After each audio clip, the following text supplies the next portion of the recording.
Olá, meus amigos, o Palmeiras tropeçou, empatando com o São Bento, um time muito fraco, na estreia dele, Palmeiras, pelo Campeonato Paulista de Futebol. E é uma equipe, assim, eu sempre faço questão de dizer que esses jogos do início aí do Campeonato Estadual, eles servem como uma preparação, até para que o técnico identifique os erros, no caso o Abel Ferreira, né? Afinal de contas, me parece meio claro que o Palmeiras vai se classificar ao mata-mata, ou seja, às quartas de final do Campeonato Paulista. Mas é muito importante trazer aqui para você alguns defeitos do time do Palmeiras, que vai enfrentar o Flamengo na Supercopa do próximo dia 28. E esses defeitos ficaram meio evidentes nesse jogo. Acho que o Abel Ferreira, mais do que nunca, vai ter muito trabalho. Acho que vai ser a temporada, né? E ele chega em novembro de 2020 ao Palmeiras, conquista 2 Libertadores no mesmo ano, conquista Copa do Brasil, Campeonato Paulista, faz um jogo digno contra o Chelsea na final do Campeonato Mundial do ano passado. Mas assim, é um time que com os desfalques, e são desfalques eternos, né, do Gustavo Scarpa e do Danilo, vai mostrar uma série de dificuldades ao longo da temporada. A questão é como o Abel vai resolver esses problemas, né? A gente vai falar sobre esses problemas do Palmeiras, que são evidentes neste vídeo que tem oferecimento da KTO. Entre agora no site kto.com, as melhores odds do mercado estão no meu Instagram. Entre no meu Instagram, @BernardoAqui, lá nos stories eu sempre coloco as odds da KTO para que você que gosta de fazer uma fezinha, entre no site kto.com, faça seu registro, aí você vai colocar assim, o meu cupom Bernardo Ramos, tá? Tudo junto, o cupom Bernardo Ramos, tudo junto, que é meu nome e o nome do canal também. Quando você fizer isso, eu vou dar 20% de bônus para você, em cima do valor que você depositar, em depósitos até R$100. Ou seja, depositou 100, eu te dou 20, depositou 50, eu te dou 10, depositou 30, eu dou R$6, claro, para você gastar na KTO fazendo a sua fezinha, tá bom? E então acesse o site kto.com e seja feliz, meu camarada. Sempre lembrando, me adicione no Instagram, @BernardoAqui. As odds sempre estão lá, nos stories. Eu sempre posto as odds lá, beleza? Então vamos lá falar sobre esse Palmeiras, assim, que perdeu um jogador, assim, a gente pode falar do Scarpa, né, a característica do Scarpa, um jogador que pode atuar pelo lado do campo, centralizando mais o jogo. Ele não é um ponta, ele nunca foi um ponta, embora tenha jogado nessa posição. O Palmeiras jogava com o Scarpa mais pelo lado direito, num ponto de partida, evidentemente, Dudu pelo lado esquerdo e o Rony, né, sendo um centroavante, de fato, né. Aí o Palmeiras muda completamente, ou em tese, a sua forma de jogar, porque entra em campo para enfrentar o Mirassol com o Jailson, que é um meio-campista, um volante, muito menos criativo do que o Danilo, né? Bem menos criativo do que o Danilo.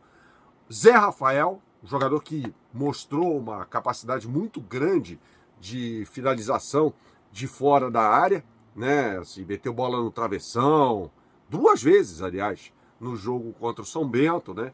Então, assim, é um jogador que vai sempre se aproximar muito da área, né? Aí na frente, o Rafael Veiga jogando imediatamente atrás do Hendrick, o Rony pelo lado esquerdo e o Dudu pelo lado direito. O Rony apresentou alguma dificuldade jogando pelo lado esquerdo. O melhor momento dele no jogo foi no primeiro tempo, quando ele se aproximou do Dudu e do Hendrick, né? Isso pode acontecer. Não é que ele vai ficar lá engessado à ponta esquerda, nada disso, né? Um jogador que pode se aproximar do Dudu e do Hendrick, né?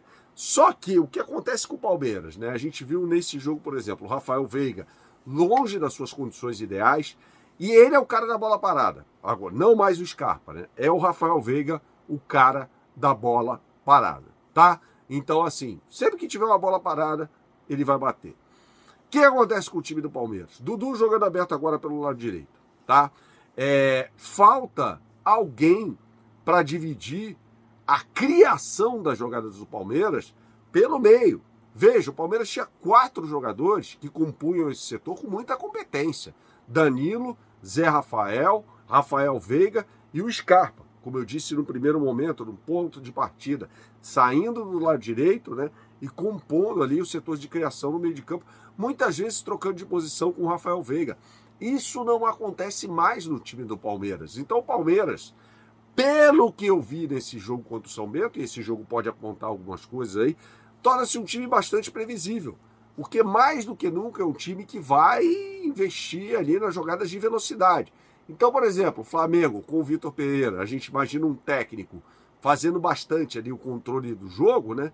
A tendência é que o Flamengo, colocando a bola no chão, jogando como um time compacto, tenda a impor muitas dificuldades a esse time do Palmeiras. O Jailson até no primeiro tempo jogou bem, mas no segundo tempo claramente perdeu muito rendimento quando o São Bento baixou ainda mais seu bloco de marcação, tá? Então, assim, é um jogador que não tem o poder de infiltração do Danilo, né? Ele não tem a capacidade de fazer ultrapassagem ou fazer uma diagonal, entrar na área ali entre o ponta e o centroavante. Ele não vai fazer isso. Então o Palmeiras conta com 3 jogadores ofensivamente de bastante velocidade. Já falei aqui agora, né? Dudu pelo lado direito, o Rony pelo lado esquerdo, o Hendrick, né? Que é um pequeno fenômeno, né? Fez uma jogada espetacular ali no segundo tempo, dando chapéu, comandando a ação ofensiva de cabeça, né? Na sequência do lance. Mas são jogadores de muita velocidade. O cara que bota a bola no chão, se havia 4, agora há 2, né? O Zé Rafael e o Rafael Veiga. O Jailson, para mim, não vai ofensivamente causar muitos estragos ao adversário, né? A gente sempre fazendo essa projeção aí do jogo contra o Flamengo.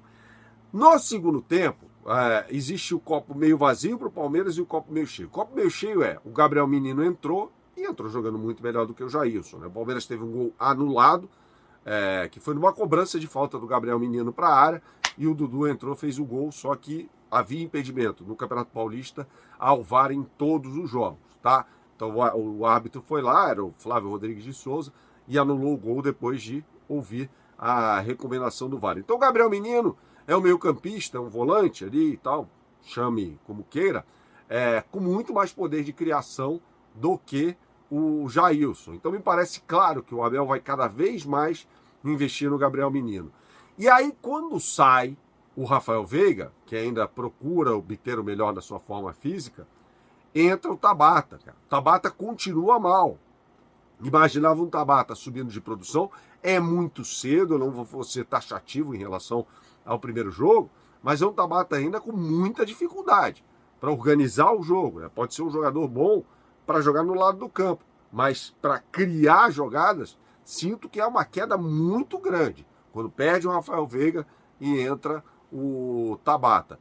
Nem falo em relação ao comando do ataque. Sai Hendrick, entra Rafael Navarro. Há uma queda grande ali, grande de qualidade, né? Então, assim, diferentemente do Flamengo, o Abel tem pouquíssima margem de manobra durante os jogos. Assim, ficou claro nesse jogo contra o São Bento que ele ali, assim, é Rafael Veiga, se não tiver o Veiga, é o Tabata. E aí, se não tem o Tabata, eu não sei como é que ele vai fazer, tá? Na lateral esquerda saiu o Piquerez, entrou o Vanderlan, o Palmeiras jogando naquele posicionamento já clássico, né? Com a saída de 3 com o Marcos Rocha, Gustavo Gomes e o Murilo, né? Com o Piquerez funcionando quase como um meia pelo lado esquerdo, quando o Palmeiras tem a bola, ou até mesmo um atacante, né? Então é um time que ataca com bastante gente, mas é um time mais do que nunca focado ofensivamente na velocidade dos seus jogadores. Tem problemas esse time do Palmeiras, Resta saber como é que o Flamengo estará no enfrentamento do próximo dia 28. Saudações, até a próxima, valeu e tchau, tchau.